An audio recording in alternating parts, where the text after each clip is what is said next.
ये श्वसन मार्ग पर फिर से आती है। सबसे पहले नसा छिद्र, नसा कपाट, नसा कपाट के बाद थैरिंग्स, लैरिंग्स, श्वास नली, ब्रोंकाई, ब्रोंक्यूलस, फिर एल्वेली और फिर सेल में, फिर ब्लड में। ब्लड करते हैं तो माइट्रोकॉन्ड्रिया में ऊर्जा बनकर पूरा शरीर में, मतलब सांस ले रहे हैं, मतलब सब गैस आ रहा है, एक वायुमंडल में सब है।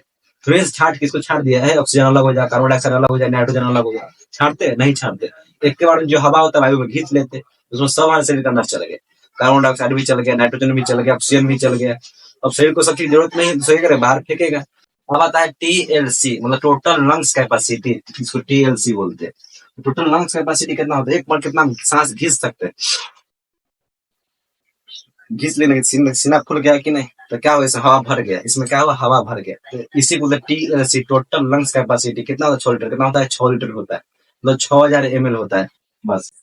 हेलो दोस्तों, मैं सुमित कुमार, आप सभी का स्वागत है फिर से मैथ ग्लोबल स्टडी चैनल में। तो आज की इस वीडियो में जानेंगे बायोलॉजी का मोस्ट इम्पोर्टेंट और इंटरेस्टिंग चैप्टर, तो काफी कंसेप्चुअल चैप्टर है, बहुत इंटरेस्टिंग, बहुत मजेदार। देख इसमें कंसेप्ट मजा आएगा, मतलब पढ़ने में इतना मस्त चैप्टर है, जिसका नाम है रिस्पिरेटरी सिस्टम, मतलब श्वसन तंत्र। आपको नाम से क्लियर हो गया होगा, श्वसन मतलब सांस लेने या छोड़ने के बारे में इसमें चर्चा होगी, बस वही चीज पढ़ना है। नाम ही श्वसन तंत्र, तंत्र का मतलब होता है सिस्टम। ये सिस्टम मतलब जिसमें बहुत सारे चीज एक साथ मिलकर काम करे, तो उसी को सिस्टम कहते हैं। इसमें घबराइएगा नहीं, श्वसन मतलब सांस लेने छोड़ने के बारे में पढ़ेंगे। हम सांस क्यों लेते हैं, क्यों छोड़ते हैं, इसका शरीर में क्या उपयोग है, सांस का क्या उपयोग, बस यही चीज पढ़ेंगे। और तंत्र मतलब जो इसका सहायक होगा, जैसे अब सांस लेने को धकेल देगा आपको, सांस जैसे मार्ग से लीजिएगा, कैसे पहुंचता है यहाँ तक, फेफड़ा तक, तो वो सब बात पढ़िएगा। इसी को बोलते हैं श्वसन तंत्र, मतलब सांस लेने और छोड़ने की क्रिया को श्वसन तंत्र का। बहुत मजेदार चैप्टर, खाली एक बार 10 से 20 मिनट देख लीजिए, आपको मजा नहीं आता फिर बोलिएगा। अब श्वसन तंत्र के बारे में डिटेल से पढ़ते हैं। श्वसन, हम सांस हम लोग क्यों लेते हैं, सांस लेते हैं इसलिए क्योंकि हमारे शरीर में ऊर्जा का निर्माण हो। ये सेल चैप्टर आपको अच्छा से डिटेल में पढ़ाया जाएगा। इससे कोशिका में ऊर्जा कैसे बनता है, क्योंकि बिना ऊर्जा के शरीर काम नहीं करेगा।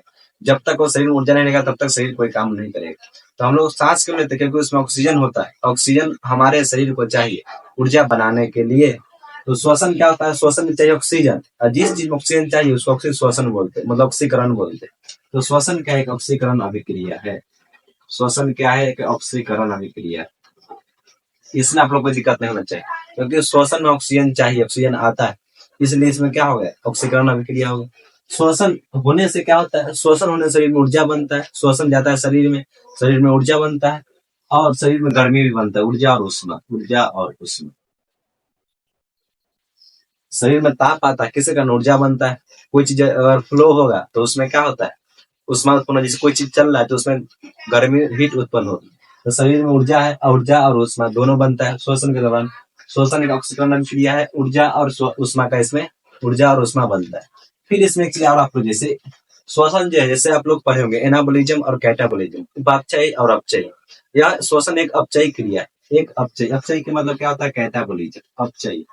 इंग्लिश में बोलते हैं कैटाबोलिज्म, कैटाबोलिक चाहे कैटाबोलिज्म भी बोल सकते हैं, इसमें कोई दिक्कत नहीं। अपचयी क्या होता है, अपचयी, इसमें कोई दिक्कत नहीं होनी चाहिए। कोई भी चीज टूटता है तो उसको अपचयी बोलते हैं, कोई भी चीज जुड़ता है तो उसको उपापचयी बोलते हैं, बस यही चीज।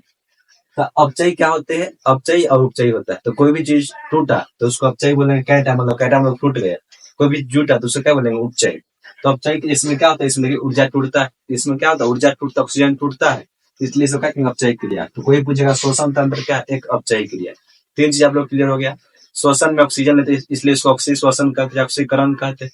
श्वसन से हमें ऊर्जा का निर्माण होता है शरीर में, और इसमें उष्मा हमको मिलती है, गर्मी मिलती है। फिर हम लोग क्या पढ़े, श्वसन क्या अपचयी, इसमें क्योंकि ऑक्सीजन टूटता है इसलिए इसको क्या कहेंगे, अपचयी क्रिया, कैटाबोलिज्म कहेंगे। अब कोई दिक्कत नहीं। अब समझते हैं श्वसन अंग। जैसे हम लोग में श्वसन, सांस किस अंग से लेते हैं, तो हम लोग फेफड़ा से लेते हैं। इसी तरह मछली किस चीज से लेता है, कीड़ा मकोड़ा किस चीज से लेता है, इस तरह हम, जैसे मेढक किस तरह से लेता है, इस तरह बात जान जाते हैं। जैसे श्वसन अंग, नाम सुने होंगे, श्वसन अंग, श्वसन अंग। जैसे स्तनधारी, स्तनधारी में दोनों जीव आते हैं, पुरुष और महिला दोनों आते हैं। आपको मन में ये नहीं आना चाहिए स्तनधारी के मतलब सिर्फ महिला ही, फीमेल ही होती है, मन में नहीं आना चाहिए। स्तनधारी दोनों होता है, मेल और फीमेल। जो भी स्तनधारी में दोनों वर्ग आते हैं, एक फीमेल और मेल। बस इसमें एक चीज का अंदर होता है, मेमेलिया ग्रंथि। जिसके स्तनधारी में मेमेलिया ग्रंथि हो उसको महिला कहेंगे, जो जिसमें नहीं हो उसको हम पुरुष कहेंगे, क्योंकि स्तनधारी दोनों जीव होता है।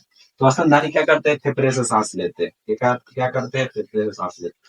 जैसे हम, गाय, मुर्गा, भैंसी, बकरी, इससे क्या हो गया, सब स्तनधारी, क्योंकि क्या कर सब फेफड़ा से सांस लेते। जैसे दूसरा देख, कीट। कीट जो होता है ना, कीट छोटे छोटे जीव होते हैं, छोटे छोटे जीव। जैसे ये हम लोग का फेफड़ा है, फेफड़ा के बीच में नली होता है, वो आगे पढ़ाएंगे, जिसको बोलते हैं श्वास नली। हम लोग सांस इस माध्यम से लेते हैं, नाक के माध्यम से लेते हैं, लेकिन जो कीड़ा मकोड़ा होता है उसमें उतना क्षमता नहीं होता है सांस नाक से लेने की, इसलिए डायरेक्ट वहीं डायरेक्ट फेफड़े तरह सांस ले लेता है, उसी को बोलते हैं श्वास नली। तो कीट से क्या करता है, जो कीड़ा मकोड़ा छोटे छोटे जीव होता है क्या करता है, श्वास नली से सांस लेता है, श्वास नली से सांस लेते हैं। छोटा छोटा क्वेश्चन आपसे पूछ सकता है, जिसको ट्रैकिया बोलते हैं। जो छोटे छोटे जीव होते हैं डायरेक्ट श्वास वाली सांस, मतलब डायरेक्ट उसको फेफड़े के पास जाकर डायरेक्ट सांस ले लेते हैं, उसको कोई झमेला करना नहीं पड़ता। तो क्या कर कीट, क्या कीट जो जीव होते हैं, कीट छोटे छोटे जीव होते हैं, किसे सांस लेते हैं, श्वास नली से। जैसे मेढक, मेढक भी दो तरह का होता है। यदि भूमि से ऊपर हो, मतलब भूमि पर हो, भूमि पर, तो अपना फेफड़ा सांस लेगा। यदि मेढक भूमि के अंदर हो, मतलब भूमिगत हो, भूमिगत, तो वो त्वचा सांस लेगा, त्वचा से। यदि मेढक, मेढक मतलब जैसे मेढक, यदि व्यक्ति मतलब उम्र दराज, मतलब मेढक नया है, नया बन में किया है मेढक, तो भूमि पर होगा तो फेफड़ा सांस लेगा। यदि भूमि के अंदर हो तो त्वचा सांस लेगा। यदि मेढक का बच्चा बहुत छोटा है, जिसको बैंक मछलिया बोलते हैं, आप लोग जानते हो, मेढक का छोटा छोटा बच्चा होता है, बहुत छोटा छोटा, तो उसमें ना तो फेफड़ा होती है ना ही त्वचा होती है, तो सांस की कभी देखिए वो पानी में रहता है। मेढक का बच्चा देखिएगा पानी में, जिसको बैंक मछलिया आप लोग देहाती भाषा में बोलते हैं, वो कहाँ रहता है, पानी में रहता है। तो मेढक के बच्चे को बोलते हैं टेडपोल। टेडपोल, तो टेडपोल कैसे सांस लेता है, गिल्स से। कैसे सांस लेता है, गिल्स। समझ में आया कि नहीं। यहाँ गल्फर होता है, जैसे मछली कैसे गल्फर होता है, उसी तरह जो बैंक मछली देखेगा उसका आकार देखेगा सेम मछली की तरह होगा। जो मेढक के छोटा बच्चा को बोलते हैं टेडपोल, उसका आकार देखेगा सेम मछली की तरह होगा, तो सेम उसी तरह गिल से सांस लेता है। मछली भी गिल से सांस लेता है। तो इसमें आप लोग छोटा छोटा क्वेश्चन इससे आराम से समझ सकते हैं।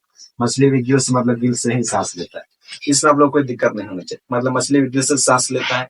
मेढक यदि भूमि पर है तो फेफड़ा से लेगा, भूमि के अंदर है तो मतलब भूमि के अंदर त्वचा से लेगा, यदि पानी में है तो किससे लेगा, गिल्स से लेगा। मेढक में तीनों सिस्टम, बहुत अच्छा मेढक, बहुत अच्छा जीव, लेकिन तीनों सब सिस्टम का है। हम लोग सिर्फ फेफड़ा से ले सकते, इसलिए हम लोग पानी में सांस नहीं लेते, क्योंकि हम लोग गिल्स नहीं पाए जाते। यदि गिल्स हम लोग में होता मछली की तरह यहाँ पर, हम लोग भी आराम से सांस ले सकते थे पानी के अंदर, नहीं मरते आदमी। कोई बात नहीं, इतना चीज समझ गए। श्वसन क्या होता है, सांस लेना और छोड़ना, वो क्रिया क्या कहते हैं, श्वसन कर। हम लोग ऑक्सीजन लेते हैं और CO2 छोड़ते हैं, इसमें ऊर्जा बनता है और उष्मा का उत्पत्ति होती है। यहाँ एक अपचयी क्रिया कैटाबोलिज्म, उसमें ऑक्सीजन टूटता है, इसलिए इसको अपचयी बोलते हैं। इसमें स्तनधारी में फेफड़ा होता है, और कीट में श्वास नली, श्वसन अंग, जिसको हम श्वसन अंग बोलते हैं, रेस्पिरेटरी ऑर्गन। कीट में श्वास नली होता है, डायरेक्ट यहाँ पर डायरेक्ट फेफड़े तरह से सांस ले लेता है, यहाँ पर नली होता है, डायरेक्ट वहीं सांस ले लेगा। और कि मेढक भूमि पर रहेगा तो फेफड़ा से, भूमि के अंदर रहेगा तो त्वचा से। यदि बच्चा अवस्था में उसको टेडपोल बोलते हैं, तो उसे गिल्स से ले, मछली भी गिल्स से लेती है। अब यहाँ पे एक चीज समझ, एक चीज आप लोग पढ़ेंगे, स्वसोच्छवास, स्वसोच्छवास, जिसको बोलते हैं ब्रेथिंग, जिसको ब्रेथिंग हम लोग बोलते हैं। तो ब्रेथिंग क्या होता है, स्वसोच्छवास। नाम है स्वसोच्छवास, मतलब सांस लेना और छोड़ना को ही स्वसोच्छवास कहते हैं। सांस लिए, छोड़ दिए, मतलब सांस लेना, श्वसन और सांस छोड़ना, दोनों क्रिया मिलकर श्वसन बनता है। और सांस लेने और छोड़ने की प्रक्रिया क्या हो गया, इसको श्वासोच्छवास करते हैं, इसी को ब्रीथिंग करते हैं।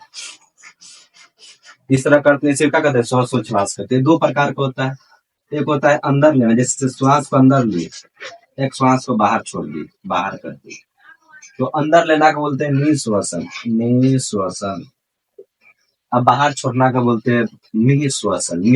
इसमें नी लग जाता है, निःश्वसन।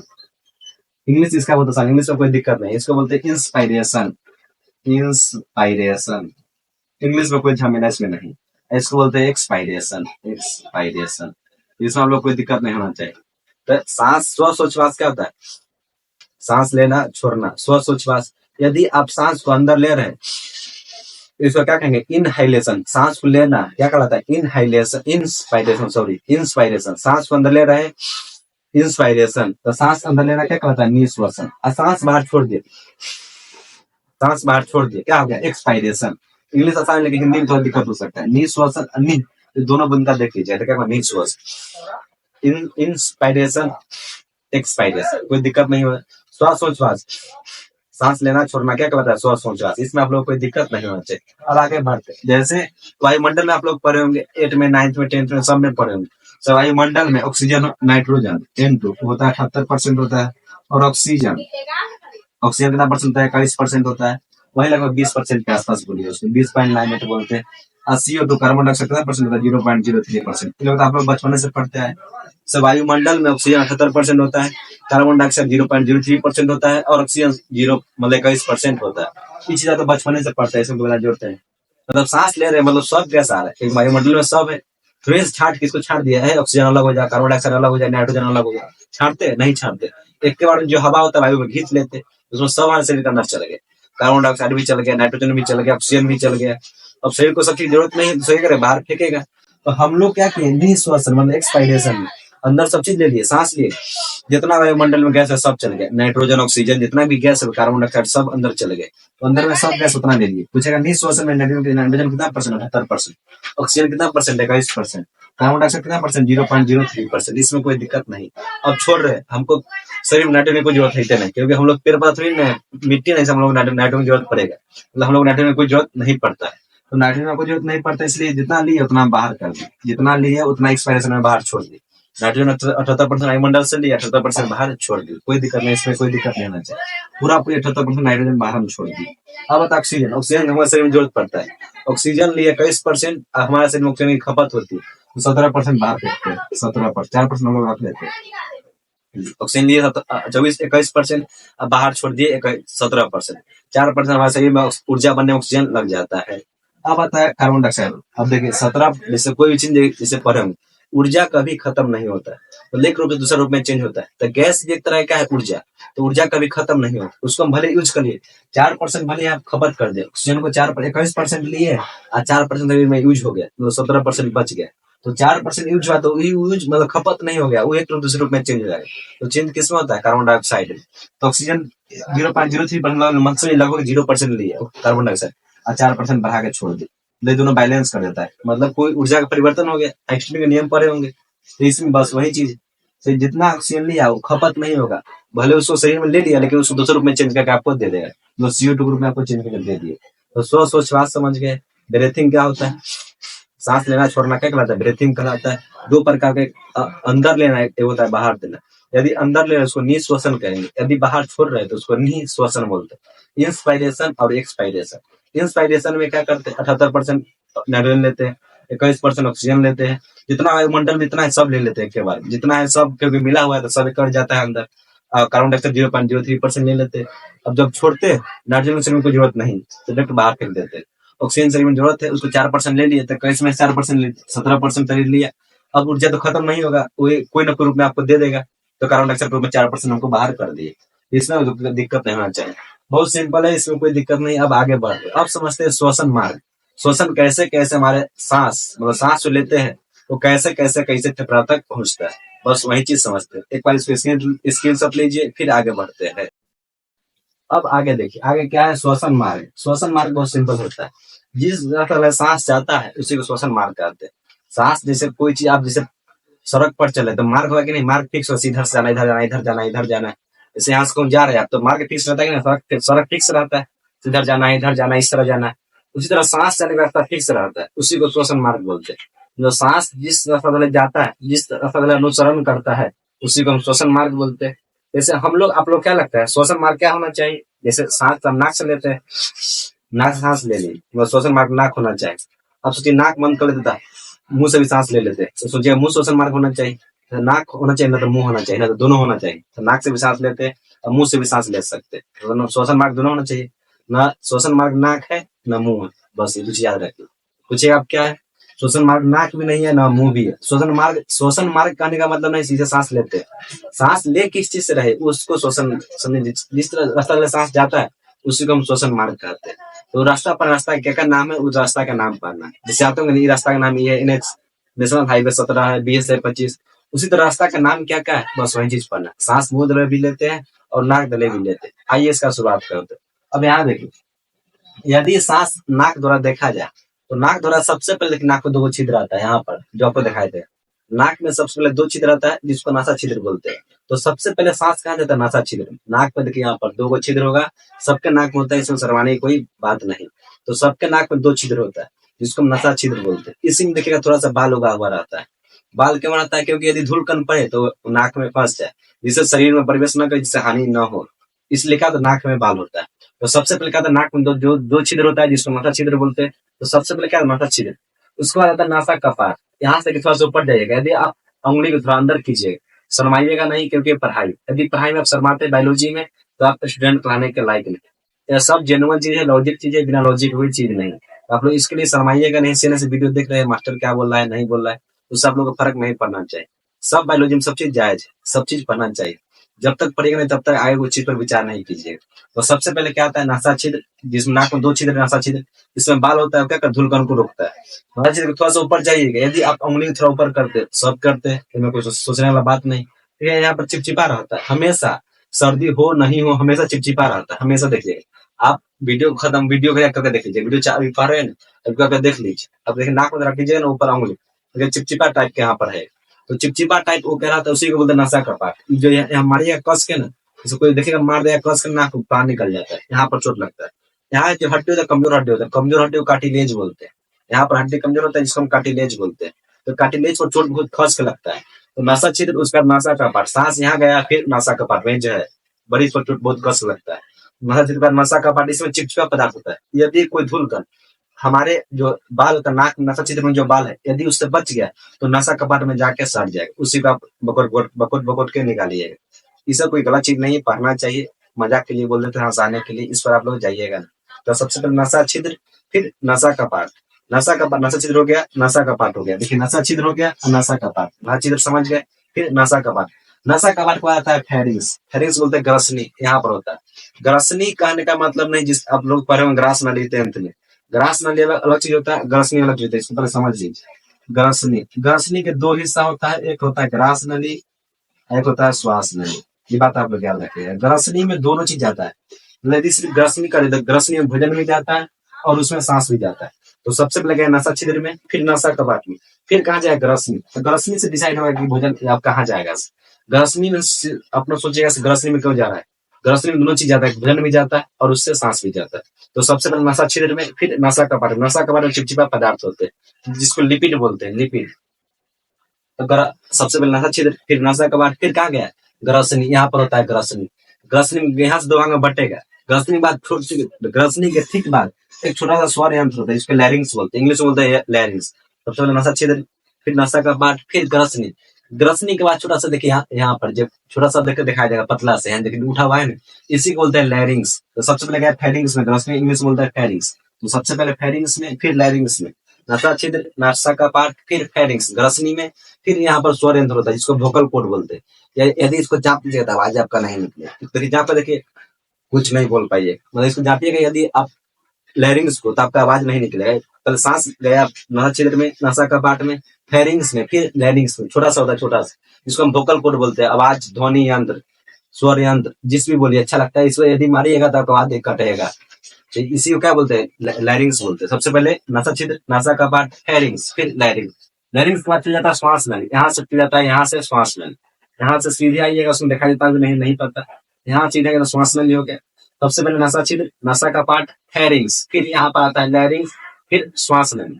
फिर शुरू से बोलिए, नशा छिद्र, नशा कपाट, फिर नशा कपाट का क्या होता है फेरिंग्स, यहाँ पर फेरिंग्स ग्रसनी, फिर स्वर यंत्र, इसको लैरिंग्स बोलते हैं, फेरिंग्स लैरिंग्स फेरिंग्स लैरिंग्स, फिर श्वास नली, इसको ट्रैकिया बोलते हैं। यहाँ से सीधे श्वास नली होता है।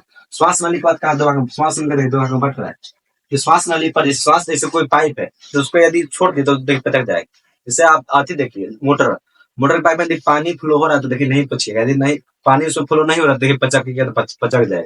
यदि हमें सांस में फ्लो होगा तो पचक ही जाएगा, तो पचेगा तो सांस, सांस किस लीजिएगा, सांसें नहीं खिंचाई होगा, तो इसलिए पचकने में इसमें कुछ हड्डी जोड़ दिया जाता है, हड्डी पतला पतला इसमें हड्डी जोड़ दिया जाता है। श्वास नली में ना पचकने के लिए क्या किया, हड्डी को जोड़ दिया जाता है, जिसको हम कार्टिलेज हड्डी बोलते हैं। मतलब बहुत पतला हड्डी होता है, गोल आकार का, अर्ध गोल का आकार इस तरह पकड़ा हुआ रहता है श्वास नली। तो श्वास नली पचके नहीं, समझिए नहीं, पाइप है इसके अंदर गोल गोल करके हड्डी डाल दिए, जिससे ही पाइप को जाते थे नौ पच के, हवा जाते रहे आराम से आते रहे। तो इसके बीच क्या श्वास नली के बीच हड्डी डाल दिया, जिसको कार्टिलेज हड्डी बोलते हैं। बहुत पतला होता है और लचीला हड्डी होता है, इस हड्डी क्या बोलते हैं, कार्टिलेज बोलते हैं। सबसे पहले नशा छिद्र में गए, नशा छिद्र से नशा का पार्ट में फेरिंग्स लैरिंग्स। श्वास नली, श्वास नली का दो भाग, श्वास नली का दो भाग बट गया, दोनों फेफड़ा में चल जाता है। श्वास नली का दोनों फेफड़ा में देखिए रास्ता जा रहा है कि नहीं, इसी को बोलते हैं ब्रोंकाई। तो सबसे पहले नसा छिद्र, नसा कपाट, फेरिंग्स, लैरिंग्स, ट्रेकिया मतलब श्वास नली, फिर दो भाग में आगे जाकर दो भाग में बट गए, जिसको क्या बोलते हैं ब्रोंकाई। यहाँ देख लिखा हुआ ब्रोंकाई। ब्रोंकाई आगे चल के और भाग में बढ़ जाता है। देखिए ब्रोंकाई दो नाली गया फेफड़ा में, आगे चल कई भाग में देखिए बट रहा है, कई भाग में आगे चल के बट रहा है। इसको बोलते हैं ब्रोंक्यूलस। क्या बोलते हैं? ब्रोंक्यूलस। ब्रोंक्यूलस आगे चल के गुच्छा टाइप में बढ़ जाता है, वायु के गुच्छा, मतलब इसको बोलते हैं वायु कोष्ठक, मतलब वायु गुच्छा टाइप में बढ़ जाता है। ब्रोंक्यूलस आगे चल के वायु के गुच्छा टाइप में बढ़ जाता है, इसको ब्रोंक्यूलस एल्वियली बोलते हैं। एल्वियली मतलब होता है वायु कोष्ठक। देखिए आगे चल के बढ़ गया कि नहीं, आगे चल के बढ़ गया। इसके बाद यहाँ पर ब्लड आता है, ब्लड से जाता है कोशिका में, कोशिका से आगे चल जाता है माइटोकॉन्ड्रिया में जाके ऊर्जा बन जाता है। सबसे नसा छिद्र, जो दो छिद्र होता है उसको नसा छिद्र बोलते हैं। फिर नसा कपाट, फेरिंग्स, लैरिंग्स, श्वास नली, दो भाग में बट गया ब्रोंकाई, फिर उससे आगे बट गया ब्रोंक्यूलस, उससे आगे कहाँ चल गया? ब्लड में, सॉरी उससे आगे चल गया एल्वियली में, वायु कोष्ठक, जहाँ वायु जाकर जमा होता है। सांस लिए, सबसे नसा छिद्र से गया नसा श्वसन मार्ग, नसा छिद्र से नसा कपाट, फेरिंग्स, लैरिंग्स, श्वास नली, ब्रोंकाई, ब्रोंक्यूलस, उसके बाद गया वायु कोष्ठक में। वायु कोष्ठक में ब्लड के नली आता है पतला पतला, तो उसमें जाके ब्लड जाके दे दिया, मतलब ऑक्सीजन ले लिया, यहाँ पर सांस खींचा, सांस चल गया वायु, सबसे लास्ट में वायु कोष्ठक में, वायु कोष्ठक चल गया ब्लड में। ब्लड को सबके शरीर सब जगह कोशिका कोशिका है, कोशिका आप लोग बहुत डिटेल से पढ़ेंगे, सब कोशिका पहुंचा दिया, कोशिका से अंदर ले लिया माइटोकॉन्ड्रिया, माइटोकॉन्ड्रिया ऊर्जा का बना दिया, एटीपी बना दिया, एटीपी बाद शरीर में पूरा चल गया, इसमें कोई दिक्कत नहीं होना चाहिए। आइए श्वसन मार्ग पर फिर से आती है। सबसे पहले नसा छिद्र, नसा कपाट, नसा कपाट के बाद फेरिंग्स, लैरिंग्स, श्वास नली, ब्रोंकाई, ब्रोंक्यूलस, फिर एल्वेली, और फिर सेल में, फिर ब्लड में, ब्लड का क्या चलता है माइटोकॉन्ड्रिया में ऊर्जा बनकर पूरा शरीर में पहुंच जाता है। फिर से एक बार बोलिए, जोड़े जोड़े सब लोग बोलिए। सबसे पहले नसा छिद्र में, फिर नसा कपाट, फिर फेरिंग्स, फिर लैरिंग्स, लैरिंग्स के बाद श्वास नली, ब्रोंकाई, फिर आगे जाके ब्रोंकाई बहुत भाग में बढ़ जाएगा, जिसको ब्रोंक्यूलस बोलते हैं। उसका चल जाता है वायु कोष्ठक, जिसको एल्वेली बोलते हैं। वायु एल्वेली में वायु जमा हो जाता है। एल्वेली की संख्या लगभग 30 करोड़ से भी अधिक होती है। हमारे शरीर में 30 करोड़ मतलब 300 मिलियन, 300 मिलियन से अधिक होती है क्या? वायु कोष्ठक, वायु एल्वियली मतलब गुच्छा 300 से अधिक होती है। अब तो बहुत पढ़ाई लिखाई बहुत आसान हो गया, यूट्यूब पर सर्च मारिए, फेफड़ा का एनिमेशन कर दीजिए, तुरंत सब चीज बता रहे हैं। अब लोग बिना देखे हुए सब चीज जान सकते हैं मोबाइल पर, अब तो पढ़ना और आसान हो गया। मोबाइल पर सर्च मार के देख लीजिए किस तरह से गुच्छा होता है, गोल टाइप का होगा गुच्छा टाइप का। तो इसमें 30 करोड़ से अधिक गुच्छा होता है, मिलियन में 300 मिलियन और करोड़ में 30 करोड़ से अधिक इसमें गुच्छा होता है। इसमें कोई दिक्कत आना चाहिए। आप लोग श्वसन मार्ग समझ के, सांस लेते हैं उसी को श्वसन मार्ग बोलते हैं। सबसे पहले तो नसा छिद्र रहता है, नसा कपाट, फेरिंग्स, लैरिंग्स, श्वास नली, ब्रोंकाई, ब्रोंक्यूलस, एल्वियली, एल्वियली कर गया ब्लड में, ब्लड लेके सब कोशिका को पहुंचा दिया, सब कोशिका को दे दिया। उसके बाद क्या होगा? देने के बाद क्या ऊर्जा बनाएगा, ऊर्जा बना के क्या किया? शरीर को दे दिया, जिससे हम कोई काम करने में मदद करते हैं। ऊर्जा नहीं रहेगा, ऊर्जा तो कोई काम ही नहीं करेंगे। अब देखिए यहाँ से एक चीज समझते हैं, एल्वियली में आता है ब्लड, एल्वियली में क्या आता है? हम लोग के ब्लड आता है, क्या आता है? ब्लड। ब्लड क्या करता है? जैसे ब्लड में पाया जाता है हीमोग्लोबिन, ब्लड में क्या पाया जाता है? हीमोग्लोबिन, एचबी जिसको बोलते हैं। हीमोग्लोबिन का काम क्या होता है? जैसे आप ब्लड अति लिए, सांस लिए, तो सांस में सब गैस होता है, नाइट्रोजन होता है, ऑक्सीजन होता है, कार्बन डाइऑक्साइड होता है, सब गैस इस तरह का होता है। तो सब गैस को छाड़ देगा, कहेगा ना हमको नाइट्रोजन चाहिए, ना हमको ऑक्सीजन चाहिए, ना हमको कार्बन डाइऑक्साइड चाहिए, हमको सिर्फ ऑक्सीजन चाहिए।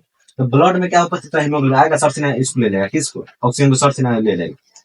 मतलब ब्लड में बैठा रहता है, चुपचाप बैठा रहेगा, वायु कोष्ठक में चुपचाप, मतलब एल्वियली में चुपचाप बैठा रहेगा। कौन? ब्लड। ब्लड में क्या होता है? हीमोग्लोबिन, चुपचाप बैठ कर देखा रहेगा, आराम से देख रहा है। जैसे सांस लिए, ऑक्सीजन चलाया, सर से नके खींच ले, फिर सांस लिए, फिर ऑक्सीजन आया, फिर सर से खींच लेगा, कार्बन डाइऑक्साइड को दूध ले। जैसे सांस लिए, फेफड़ा में गया, फेफड़ा में क्या है? वायु कोष्ठक है, ये गुच्छा टाइप के है, इसमें ब्लड उपस्थित रहता है। आया ब्लड जैसे ब्लड में हीमोग्लोबिन है, आया ऑक्सीजन, आया सर से खींच लेगा, कार्बन डाइऑक्साइड दे देगा, आया सर से खींच लेगा, कार्बन डाइऑक्साइड दे देगा। अब ब्लड पूरा शरीर में दौड़ रहा है, तो शरीर ब्लड में हीमोग्लोबिन है हर जगह, हीमोग्लोबिन क्या आएगा, सबको बढ़ाई चल जाएगा, धरो तू ले लो, सबके क्या कहेगा? ऑक्सीजन दे चल जाएगा।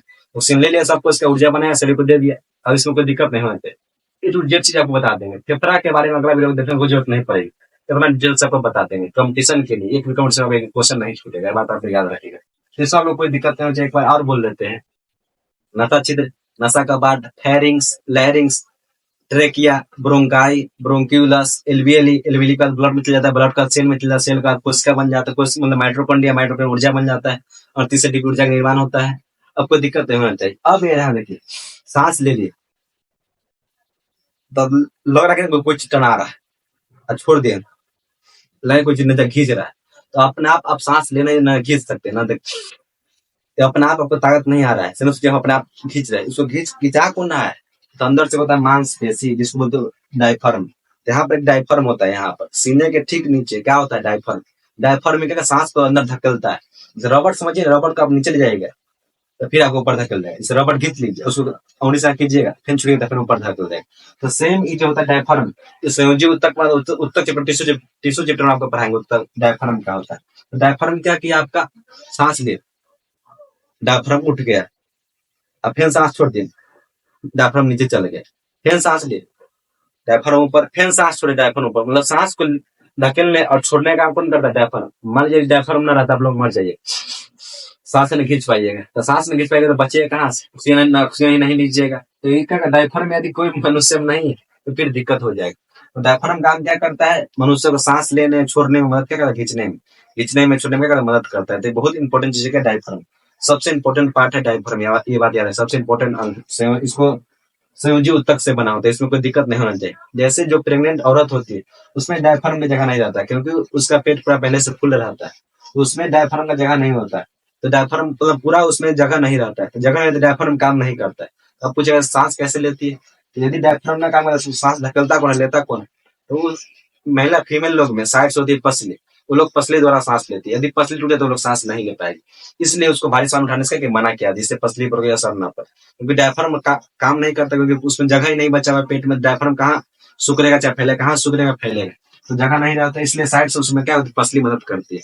पसली सांस लेने में फूलने में मदद करती है, इसलिए बोलता है भारी सामान नहीं उठाना चाहिए प्रेग्नेंट औरत को, इसलिए मना किया जाता है। क्योंकि पसली, सिर्फ पसली से आप लोग सांस ले, उसको भी टूट जाएगा, तो सांस डायफ्राम पहले काम ना करे आप लोग, अब पसली भी तोड़ देते सांस का, इसलिए आपको मरने का नौबत चला था। इसलिए ये सब डॉक्टर आपको ये सलाह देती है, ज्यादा भीड़ भाड़ चीज नहीं उठाइए प्रेग्नेंट औरत को। अब आगे समझते, इसमें आप लोग कोई दिक्कत नहीं होने वाला, सब चीज ए टू जेड चीज बता दी। अब समझते हैं सांस कितना लेते हैं, कितना छोड़ते हैं, कितना बार लेते हैं, कितना बार छोड़ते हैं, इस तरह की बात समझते हैं। एक बार इसका स्क्रीनशॉट लीजिए, आप लोग पिक्चर बनाने के सीख जाइएगा, बहुत आसान, इसमें कोई दिक्कत नहीं। अब एक स्क्रीनशॉट लीजिए, फिर आगे बढ़ते हैं। अब आगे देखिए, कुछ इंटरेस्टिंग फैक्ट है, अच्छा चीज है, मजेदार, जो नॉलेज में एग्जाम में बहुत पूछता है, बहुत इंपॉर्टेंट है। यहाँ देख, जैसे टाइडल वॉल्यूम क्या होता है, वॉल्यूम मतलब होता है आयतन, टाइडल मतलब क्या होता है, जो फेफड़ा में कैपेसिटी कितना है आपका। जैसे एक बार नॉर्मल सांस लेते हैं, सांस नॉर्मल लेते हैं, आपको पता भी नहीं चलता, तो एक बार हम कितना सांस ले लिए उसी को बोलते हैं टाइडल वॉल्यूम। जैसे एक बार हम लोग 500 ml सांस लेते हैं, मतलब आधा लीटर सांस लेते हैं। आप लोग 45 बोतल खरीदते होंगे ना स्प्राइट के, उतना ही सांस एक बार, मतलब उतना जितना अटेगा हवा उतना सांस एक बार ले लेते हैं। तो टाइडल वॉल्यूम क्या होता है, एक बार में इतना हम सांस लेते हैं, नॉर्मल ले रहे हैं, नॉर्मल सांस से मिथ ले लिए से नहीं, नॉर्मल सांस लेते छोड़ते हैं, नॉर्मल जितना लिया कितना ले लिया, 500 ml सांस लेते हैं, बात याद रखिएगा। तो टाइडल वॉल्यूम कितना होता है, 500 ml, मतलब आधा लीटर हम लोग सांस आराम से हम ले लेते हैं, इसमें कोई दिक्कत नहीं होता। अब आता है टीएलसी, मतलब टोटल लंग्स कैपेसिटी, इसको टीएलसी बोलते हैं। टोटल लंग्स कैपेसिटी कितना होता है, एक बार कितना सांस घिस सकते हैं, घिस लेने सीना खुल गया कि नहीं, तो क्या हुआ, इसमें हवा भर गया, इसमें क्या हुआ, हवा भर गया। तो इसी को टीएलसी, टोटल लंग्स कैपेसिटी कितना होता है, 6 लीटर, कितना होता है, 6 लीटर होता है, मतलब 6000 ml होता है।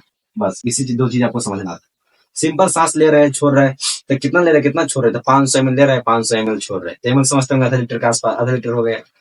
टाइडल वॉल्यूम आधा लीटर, कौन से खींच लिए एक बार, तो टोटल लंग्स कैपेसिटी कितना हो गया, तो 6000 ml, मतलब 6 लीटर। अब आगे समझते, जैसे आप लोग बहुत हाइट पर चल जाइए, जैसे माउंट एवरेस्ट, बहुत 8,000 से ऊपर मीटर पर माउंट एवरेस्ट है, बहुत गहराई में समुद्र में चल जाइएगा, तो आपको सांस लेने में बहुत दिक्कत हो जाती है, क्योंकि हाइट पर चाहे गहराई में सांस ऑक्सीजन की कमी हो जाती है, ये सांस लेने में दिक्कत होता है। उसके लिए क्या करता है, हम लोग सिलेंडर पिट्ठी पर टांग लेते हैं, चाहे लगा लेते हैं, सिलेंडर पिट्ठी पर रख लेंगे, बक्स उसको बैग बोलते हैं, रख लेंगे, आप मुंह में सांस ऑक्सीजन ले लेंगे। तो जैसे हम लोग डायरेक्ट ऑक्सीजन नहीं ले सकते, क्योंकि ऑक्सीजन भारी तत्व है, हम लोग डायरेक्ट आदत नहीं ऑक्सीजन लेने की, क्योंकि ऑक्सीजन भारी तत्व है, उसका परमाणु भार 16 होता है, तो ऑक्सीजन भारी तत्व, इसलिए डायरेक्ट ऑक्सीजन को नहीं ले सकते। जैसे आप सोचिए डायरेक्ट कौन ऑक्सीजन हम ले रहे हैं, ऑक्सीजन डायरेक्ट हम नहीं ले सकते, सोचेगा नहीं आप झूठ बोल रहे हैं, क्योंकि आप देखिएगा हॉस्पिटल में ऑक्सीजन दिया था, ऑक्सीजन नहीं रहता है, उसमें और तत्व मिलाया जाता है, बात याद रखिए, क्योंकि डायरेक्ट हम लोग ऑक्सीजन को नहीं ले सकते, क्योंकि वो भारी तत्व। जैसे हम लोग आदत नहीं लेने के, क्योंकि वायुमंडल में सब तत्व, तो सब जाता है, सब गैस, ऑक्सीजन है, हाइड्रोजन है, हीलियम है, जितना है सब gas, oxygen, nitrogen, carbon dioxide, सब गैस, सब लेने का हमको आदत है, एक गैस लेने की आदत नहीं, क्योंकि एक गैस लिया तो फेफड़ा पचक जाएगा, मर ही जाइए, आप लोग ऑक्सीजन नहीं ले सकते।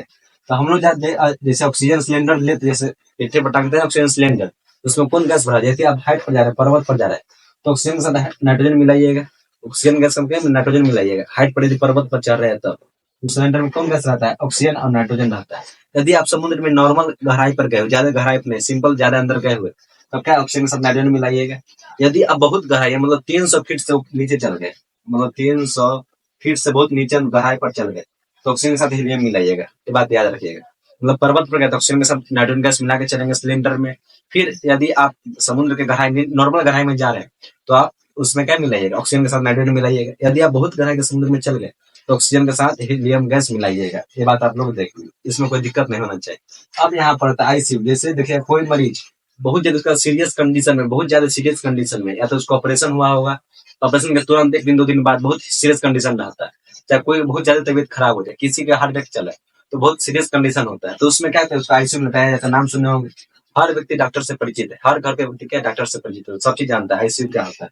आईसीयू में क्या होता है? उसका वेंटिलेटर पर लटाया, जिसको बोलते हैं वेंटिलेटर, उसको लटाया जाता है। इसमें दो तरह का आपको सांस दिया जाएगा। एक तो आपको पाइप के द्वारा आप फेफड़ा में डाल दिया जाएगा। एक आपको मास्क, मतलब उसका मास्क लगा दिया जाएगा। मास्क कब लगाया जाता है? जब आपका लंग्स थोड़ा काम करता हो तो थोड़ा सा उसको सपोर्ट दिया जाता है, उसको मास्क लगा के। यदि आपका साफ काम नहीं कर रहा है, एकदम 0.2% काम कर रहा है, तो आपको पाइप डालकर जबरदस्ती सांस लेवाया जाता है। यदि पाइप डालकर जबरदस्ती सांस लिया जा रहा है, मतलब बहुत खराब हायर कंडीशन। यदि नॉर्मल मार्क्स से सांस ले रहे हैं, मतलब सिंपल कंडीशन, उसमें कोई बड़ा बात नहीं, तो फेफड़ा थोड़ा धीरे धीरे काम कर रहा है, इसमें कोई दिक्कत नहीं। तो सबसे एक्सटर्नल कंडीशन में क्या होता है? आईसीयू में बताया जाता है वेंटिलेटर पर, उसमें कौन गैस रहता है? जैसे आईसीयू पर कोई व्यक्ति है, उसको सांस ले रहा है पाइप के माध्यम से, तो उसमें ऑक्सीजन होगा और हाइड्रोजन गैस होगा। बस ये चीज आपको ध्यान देना है। मतलब आप तो पढ़ लिख कर आराम, देखिए ज्यादा डॉक्टर जरूर करते हैं, देखिए यदि व्यक्ति वेंटिलेटर में, आईसीयू में है, देखिए उसमें मास्क लगाएगा तो उसको पाइप डाला रहेगा अंदर की तरफ, तो उसमें दो गैस बना रहता है उस सिलेंडर में, एक ऑक्सीजन गैस, एक हाइड्रोजन गैस। ये दो दो चीज आप लोग याद करें, इसमें आप लोग कोई दिक्कत नहीं। अब तीन चीज आप लोग समझते हैं, एक होता है एक्सटर्नल रिस्पायरेशन, एक होता है इंटरनल रिस्पायरेशन, एक होता है सेलुलर रिस्पायरेशन। रिस्पायरेशन मतलब क्या था? श्वसन। एक्सटर्नल होता है बाहरी श्वसन, आंतरिक श्वसन और कोशिकीय श्वसन। बाहरी श्वसन, आंतरिक श्वसन और कोशिकीय श्वसन। यदि फेफड़ा और रक्त के बीच श्वसन हो रहा है तो उसको हम बाहरी श्वसन बोलेंगे। मतलब फेफड़ा और रक्त के बीच, ब्लड के बीच, फेफड़ा इसमें लंग्स और ब्लड के बीच होता है गैस का आदान प्रदान। जैसे सांस लिया, ब्लड को दे दी, तो ये क्या हो गया? एक्सटर्नल रिस्पायरेशन, मतलब बाहरी श्वसन। यदि ब्लड और कोशिका के बीच, ब्लड और सेल के बीच, कोशिका के बीच, ब्लड में हीमोग्लोबिन है, हीमोग्लोबिन कोशिका को ऑक्सीजन को लिया और कोशिका को दे रहा है, तो इसके बीच जो गैस का आदान प्रदान होगा, CO2 लेगा, कोशिका CO2 इसको दे देगा, तो उसी को बोलते हैं इंटरनल रिस्पायरेशन, मतलब आंतरिक श्वसन। सेलुलर श्वसन मतलब कोशिका श्वसन, नाम से क्लियर है, कोशिकीय श्वसन, मतलब कोशिका के बीच जो ग्लूकोज चीज बनता है, ऊर्जा बनता है, उसी को कोशिकीय श्वसन बोलते हैं। जैसे आप पढ़े होंगे ग्लूकोज मिला है, मतलब C6H12 और O6 मिलके, और क्या चाहिए? ऑक्सीजन मिलके CO2 बनाता है, H2O बनाता है और ऊर्जा बनाता है, ATP बनाता है। तो इसी चीज बनाने की क्रिया कहाँ होती है? कोशिकीय श्वसन में। तो सिंपल ग्लूकोज और ऑक्सीजन मिला, ऊर्जा बना दिया, कार्बन डाइऑक्साइड बना दिया और जल बना दिया, बात खत्म। कार्बन डाइऑक्साइड शरीर के बाहर निकाल देता है, जल की समय जरूरत पड़ती है, उस ऊर्जा के शरीर में जरूरत पड़ती है। तो तीन चीज आप लोग समझ लेंगे, बाहरी श्वसन, लंग्स और ब्लड के बीच गैस का आदान प्रदान हो, आंतरिक श्वसन, ब्लड और सेल कोशिका के बीच गैस का आदान प्रदान हो, और सेलुलर श्वसन जो कोशिकीय श्वसन बोलते हैं, जिसमें क्या हो? कोशिका के अंदर गैस का आदान प्रदान हो, टूटे, ऊर्जा बने, बस सिंपल। अब एक बार में, जैसे हम लोग इसे सिंपल, एक मनुष्य, व्यक्स मनुष्य एक बार में सांस लेते पता भी नहीं चलता, आराम सांस लेते छोड़ते रहते। तो आप 16 बार, 1 मिनट लेते 16 बार, मतलब बार लेते हैं 16 बार लेते हैं, बात याद रखिए। आप सांस लिए छोड़े, सांस लिए छोड़े, जैसे एक टाइम देखिएगा, जैसे कोई स्वस्थ मनुष्य है, उसको देखिएगा 1 मिनट में कम से कम 16 बार, ऐसे 15 बार भी, 18 बार भी ले सकते हैं, उससे कोई दिक्कत आपत्ति नहीं, 20 बार भी ले सकते हैं, आपको कहे तो ये, उससे कोई दिक्कत नहीं। लेकिन नॉर्मल देखिएगा, देखो सांस कितने बार लिया जाता है? 16 बार। 1 मिनट के अंदर 16 बार सांस लिया था, छोड़ा जाता है, इससे कोई दिक्कत आप लोग को नहीं होना चाहिए। यदि कोई व्यक्ति सोया हुआ है, सोने में देखिएगा, मतलब कुछ लंबा सांस लेगा, लंबा सांस छोड़ेगा, तो उसमें थोड़ा घट जाता है, 12 बार लेते हैं। तो सोने वक्त रात में क्या करते हैं? 12 बार, 12 के आसपास लेते हैं, 12 बार लेते हैं 1 मिनट में। 1 मिनट में जगने घड़िया 16 बार लेते हैं और सोने घड़िया 12 बार लेते हैं, इसमें आप लोग कोई दिक्कत नहीं होनी चाहिए। अब कोई इंटरेस्टिंग फैक्ट समझिए, जैसे हम लोग को बोले थे एलवीएलई, मतलब वायु कोष्ठक कितना होता है? 30 करोड़ से अधिक, मतलब 300 मिलियन से अधिक हमारे शरीर में वायु कोष्ठक है, फेफड़ा के अंदर। तो थोड़ा दायां फेफड़ा थोड़ा ऊपर में होता है, अब बायां फेफड़ा थोड़ा नीचे में होता है, क्योंकि यहाँ पर हृदय है बाएं साइड, इसलिए क्या होता है थोड़ा दिक्कत हो जाता है, इसलिए क्या होता है नीचे रहता है। इससे पूछेगा आपसे। जब फेफड़ा जो होता है, फेफड़ा एक फेफड़ा उठा हुआ एक ढसा हुआ क्यों होता है, क्योंकि एक साइड हृदय, बाएं साइड हृदय झुका होता है, इसलिए इसको फेफड़ा एकदम दाब देता है, दाएं से थोड़ा उठा हुआ रहता है। बात आप लोग याद रखिए।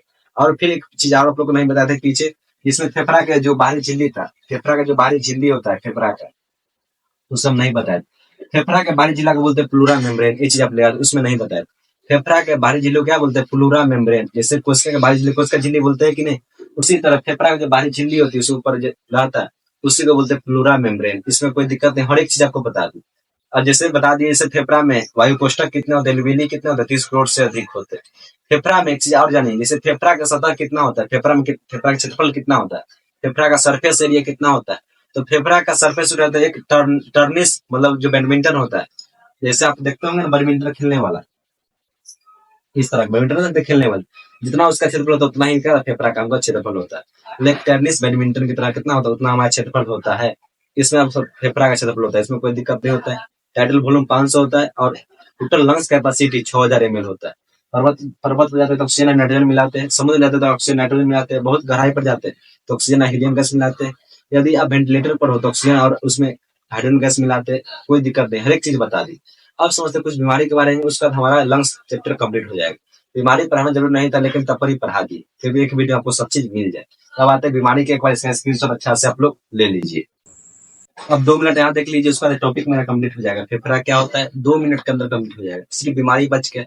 ऐसे तो इसको नहीं बताते, लेकिन बता देते हैं, सिर्फ ही वीडियो में हमारा सब चीज कंप्लीट हो जाए। जैसे फेफड़ा में सबसे शुरू दम खूब खोकता, देखिए ऐसे देखिए बुरा आदमी खोका रहेगा, कौन बीमारी, दम्मा बीमारी। देखिए इसमें फेफड़ा खराब होने पर क्या होता है, इसमें दम्मा बीमारी हो जाता है, जिसको अस्थमा बोलते हैं। तो फेफड़ा में कौन बीमारी होता है, अस्थमा। अस्थमा देखिए श्वसन नलिका में, जैसे ये जो होता है श्वास नली, इसी में सूजन उजन हो जाता है, जिसको क्या बोलते हैं दम्मा। खूब आदमी देखिए खोकेगा, बहुत खोका रहेगा, इस तरह देखिए बहुत आदमी खोकेगा, तो उसी को क्या बोलते हैं एस्थमा। एस्थमा मतलब दम्मा, दम्मा की बीमारी हो जाता है, खूब इसमें खोकेगा। ये क्यों होता है, क्योंकि श्वास ट्रेकिया क्या होता है खराब हो जाता है, इसलिए बीमारी हो जाता है। फिर आता है ब्रोंकाइटिस, नाम ही ब्रोंकाइटिस, मतलब यह श्वास नली हो गया, श्वास नली का देखिए 2 भाग में बढ़ता है। श्वास नली के बाद देखिएगा 2 भाग में बटे, जिसको ब्रोंकाई बोलते हैं। यदि ब्रोंकाई में आपको सूजन हो गया, फूल गया, तो आपको ब्रोंकाइटिस बीमारी हो जाएगी। ये बात समझ गए। श्वास नली का 2 भाग में बढ़ता है ना, तुरंत पढ़ाए श्वसन मार्ग पढ़ाया है कि नहीं। तो श्वास नली का 2 भाग में बढ़ गया, जिसको ब्रोंकाई बोलते हैं। तो ब्रोंकाई में यदि सूजन हो गया आपको, सूजन, तो उसी को बोलते हैं ब्रोंकाइटिस बीमारी आपको हो गया। तो ब्रोंकाइटिस बीमारी कब होता है, जब ब्रोंकाई में क्या होता है सूजन हो जाते हैं तब। अब आता है निमोनिया। निमोनिया क्या बीमारी होती है, निमोनिया होता है वायु कोष्ठक के अंदर। यदि वायु कोष्ठक में ज्यादा आप देखिएगा, इसमें खूब आप खोखे अंदर खूब पानी उनी इस तरह का आएगा। उसमें यदि वायु कोष्ठक मतलब एल्वेली के अंदर आपको यदि उसमें भर जाए पानी इस टाइप का, इस तरह नाम ही निमोनिया, यदि उसके अंदर कुछ हो जाए तो आपको क्या हो जाएगा, बीमारी हो जाए, इसका नाम क्या है निमोनिया। बैक्टीरिया से भर जाने पर हो जाता है। वायु कोष्ठक के अंदर यदि बैक्टीरिया आपको भर गया, खूब खोखिएगा, अजीब टाइप, खूब अंदर से अजीब टाइप का पानी इस तरह निकलेगा, तो क्या निमोनिया बीमारी होती है, निमोनिया। तो वायु कोष्ठक के अंदर एल्वेली के अंदर हो जाता है। फिर आता है टीबी, नाम बहुत फेमस।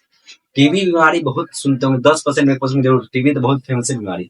टीबी, टीबी मतलब टीबी नहीं समझे, टीबी नहीं समझिए। टीबी बीमारी होती है ट्यूबरक्लोसिस, इसको बोलते हैं ट्यूबरक्लोसिस। ट्यूबरक्लोसिस बीमारी क्या होता है, इसमें बैक्टीरिया में होने वाले फेफड़ा में, यदि फेफड़ा में आपका बैक्टीरिया भर गया, आगे एकदम बैक्टीरिया जीवाणु पर कब्जा कर लिए, आपको टीबी होना फिक्स है। समझ में आया। टीबी से बहुत आजकल बहुत टीबी को हो जाते पसंद, अब तो आजकल ठीक भी टीबी वाला हो जाता है, इससे कोई दिक्कत नहीं है। तो टीबी ट्यूबरक्लोसिस क्या होता है, फिर बैक्टीरिया क्या होता है फेफड़े में भर जाता है, इससे क्या होती है टीबी हो जाती है, टीबी बीमारी हो जाती है। फिर आता है फेफड़े का कैंसर। यदि आपके फेफड़े में जैसे कोशिका के कैंसर होता है, क्या आप लोग सेल चैप्टर में बहुत अच्छा से पढ़े होंगे, नहीं तो पढ़ाएंगे तो देख लीजिए। टीबी का जैसे कैंसर कब होता है, यदि आपका शरीर में कोशिका हर सेकंड लाखों कोशिका बनता है, लाखों कोशिका मरता है। यदि एक भी कोशिका गलत बन गया, उसके पास गलत इन्फॉर्मेशन हो गया, तो मतलब कोशिका विभाजन अधिक होने लगता है। तो कोशिका विभाजन अधिक होने के कारण कौन बीमारी हो जाता है, हमको कैंसर हो जाता है। तो फेफड़ा का कैंसर क्या होता है, जब फेफड़ा में यदि कोशिका विभाजन अधिक हो जाए, मतलब असामान्य हो जाए, कोशिका विभाजन ज्यादा हो जाए, तो क्या हो जाता है, फेफड़ा का कैंसर हो जाता है। ये बात हम लोग सुनेंगे, फेफड़ा में कैंसर हो गया, मतलब कोशिका में यदि कोशिका अधिक अधिक विभाजन हो गया फेफड़ा में, तो क्या हो जाएगा, फेफड़ा में कैंसर हो गया। फिर पढ़ेंगे एम्फीसिम, एम्फीसिम पढ़ेंगे, एमीफिसिम। एमीफिसिम बीमारी होता है, एल्वेली क्षतिग्रस्त हो जाता है। यदि आपका वायु कोष्ठक ही खराब हो गया, तो आपको एम्फीसिम बीमारी हो जाएगा, एमीफिसिम। एमीफिसिम बीमारी आपको हो जाएगा यदि आपका वायु कोष्ठक एल्वेली खराब हो गया। बस दम्मा, टीबी, ब्रोंकाइटिस, इस तरह की बीमारी निमोनिया इस सब फेफड़ा में होता है, इंपॉर्टेंट है, पढ़ लीजिएगा, कोई दिक्कत नहीं। जितना चीज है आपको ए टू जेड चीज पढ़ा दिए। अगर कोई चीज छूट गया तो आप कमेंट बॉक्स में जरूर पूछ, क्योंकि आप लोग कमेंट बॉक्स आप लोग का इंतजार करते हैं। इसी के साथ मैं वीडियो समाप्त करता हूँ। जय हिंद, जय भारत। मेहनत रेगुलर कीजिए, लगातार कीजिए, डेली कीजिए, सक्सेस आपको तुरंत मिलेगा।